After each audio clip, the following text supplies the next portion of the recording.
We spend so much time doing, doing, doing.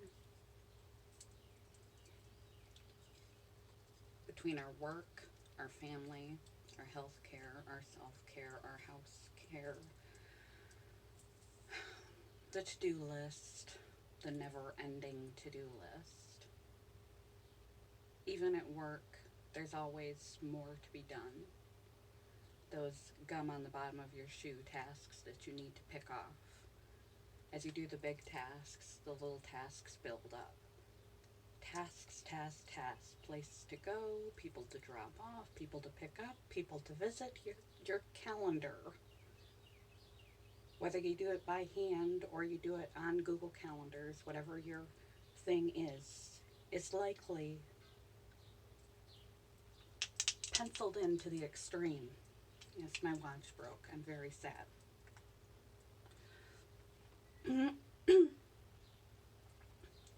You likely have too much on that to do list. Whether it's a computer copy, a hard copy, or a very loose, anxiety provoking copy just inside your brain. It helps to brain dump, to just write everything down that is running through your head, because those million little tasks on top of everything else that you're thinking about in a day, you may not get to the laundry. You may not fix that broken drawer handle in your kitchen. You may not have to pick your kids up from soccer practice until next Friday. But somewhere in the back of your mind, you know that. And you feel like if you don't keep pulling it back up occasionally, you'll forget about it. Or when you do pull it up, it pops up. You're like, oh, I better not forget that. Or you feel guilty for letting it go for so long. So there's a technique when you wake up in the morning. It's good for your mental health. And it's good for those to-do lists. Is to just brain dump. I made a video about this. I will link to it below. But just when you wake up in the morning, just write. Doesn't matter what you write, how many pages you write. You can write, I hate writing, I hate writing, I hate writing. Just dump all that stuff. What you dreamed about, what your thoughts are. And anytime you have those little tasks come up, just have a notebook or have something and just write it down. This is not a to-do list. This is a get it out of your head list. And when you think about your to-dos, your priorities in life, when you imagine yourself as a little old lady, little old man, little old somewhere on the gradation in between of gender spectrum, sitting on a swing on your porch, looking out over a beautiful scene, your home, waking up in the morning with your coffee or tea or whatever it is that you like to do, having lived a wonderful life, reflecting on your priorities and how you spent your time. It's okay not to get to everything. If you didn't sort your paperclip collection, or dust your television, or do that laundry, the world is not going to fall apart. It's okay not to get to everything. In fact, it's healthy, helpful, reduces anxiety, not to be busy, busy, busy, busy, busy all the time. And even if you're not actually doing the never-ending to-do list, you're constantly mentally adding to it, at least jotting it down in a little book.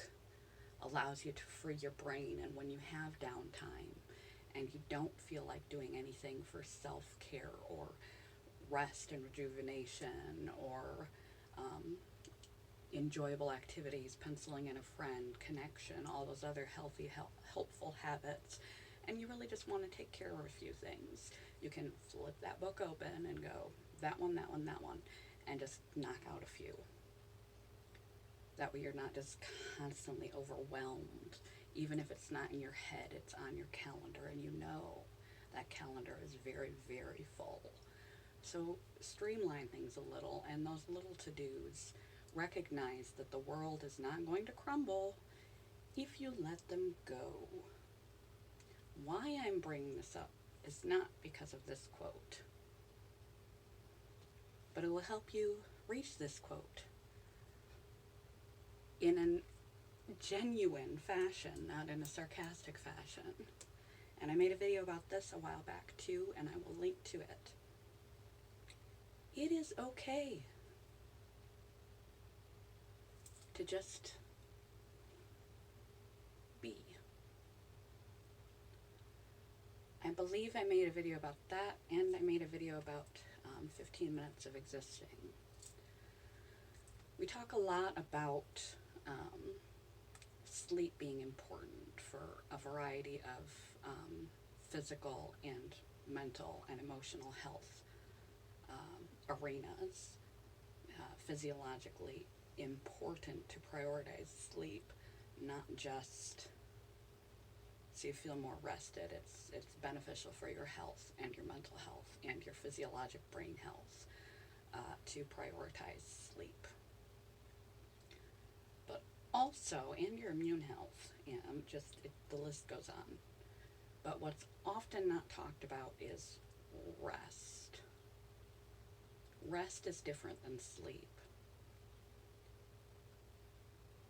Rest is when you take off the burden of all those things you're supposed to be doing, when you have a moment to yourself, when you wake up in the morning and those bricks fall on you and you think of everything you're supposed to be taking care of that day, everything that needs done, and you're already like, before you've ever even got out of the bed, overwhelmed. You feel like you've done a million things when you haven't even started. And as you go about your day, you think of more and more and more things that need doing. It's taxing, it's stress taxing, and stress actually has a physiologic impact on your body. The adrenaline and the cortisol that causes a bunch of different reactions in your body, including suppressing your immune system, among many others. So it is actually draining and toxic for you to have unmanaged stress, and this is a source of unmanaged stress. Rest. We're meant to rest. So take off the boulder backpack filled with boulders of all that stuff that you are supposed to do, that you have to get to from time to time, preferably at least once a day, and put it away and do something that is restful. We were not on naturally 24/7. We were a much younger species. We woke with the sun, we were in natural rhythms, we got our food, we did what we needed for shelter, for warmth, for connection inherently, and when the work of the day was done, we rested, and in between we rested. Rest is not sleep. Rest is, whether you want to take it to extremes and meditate. Many people are not meditators, or do breath work. Many people do not do breath work. If it is now summer in my area, if it's summer, you can just go lay in the grass and look at the sky, or lay in a hammock. You can read a book. You can listen to music. You can do yoga, or even energetic things that you find cathartic and relaxing for you, such as exercise. Some people do like exercise, and they find that cathartic and relaxing. You can draw or paint or color in a coloring book, or you can just sit kick up your feet and watch that 15, 20 minute, 30-minute episode of binge TV that you've been slowly cracking away at, preferably not binging, but series that you've been cracking away at guiltlessly. The key to just being and to rest is that you do something that is restful, that you remove the sensation physiologically, that tension, that and intellectually, that you have to be anywhere. You have to do anything. Remind yourself that those little things, in the grand scheme of things, when you are sitting on your porch in your old years, having lived a full and wonderful life, aren't going to matter. They're not going to matter. And if you can't get it out of your head, scratch it down and close that book and put it away. And then just be. Rest. A bath. Whatever is restful to you. And guiltlessly, without letting your mind wander from place to place of all those other places in the future, past, that you need to be, just be mindfully right where you are, right there, and fully absorb the experience of resting. This will greatly improve your quality of life if you're able to master the capacity to pause, delete all of that mental noise, all of those supposed obligations that have to be done. This doesn't even mention our society that's constantly blasting us with different screens, different technology that's always buzzing in our ears and in our eyes. Always, always, always something to do to fill the time besides just exist. Rest and exist and recharge.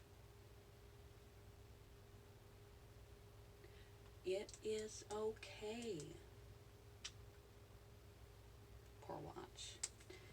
It is okay to just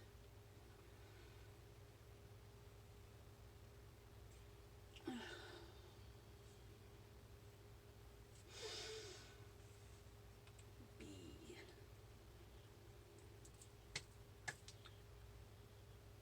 Just let it all go. Preferably once a day for 15 minutes or more,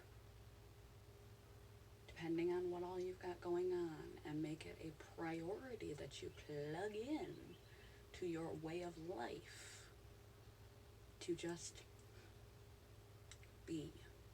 Even if it's 5, 10, 15 minutes is all you can spare. Even if it's just while you hop in the shower, that you black out all the mental noise and all the other places that you are, and realize you can only be one place at one time, and enjoy your shower or bath mindfully. Feel the bubbles, smell the soap, feel the water running down you like a waterfall. Just enjoy being there. Have that be your respite and your rest. If you don't have time to do anything else, you are going to be cleaning yourself more than likely. So use that. But we are human beings, not human doings. We have been trained that we have to be on go all the time. Productivity, the grind, we'll sleep when we're dead. All of this is very bad for our health and mental health and anxieties. So rest is as key as restoration, or in restoration as is sleep. So toss your to-dos, toss your have-tos, focus on the present moment, and find a way for 5, 10, 15 minutes every day, or longer if you're lucky, to practice just resting, just being. quote of the day. I already said it, but I'll say it again. It is more than okay. It is physiologically, psychologically, physically, spiritually, mentally, all levels, imperative to just be. It's okay to just be. Quote of the day. Good morning, you guys. Goodbye. It is actually morning. As you see my coffee cup. It's fine. I'm fine. Everything is fine. I'm just going to chill and not presume, at least for a few moments, that I have anything at all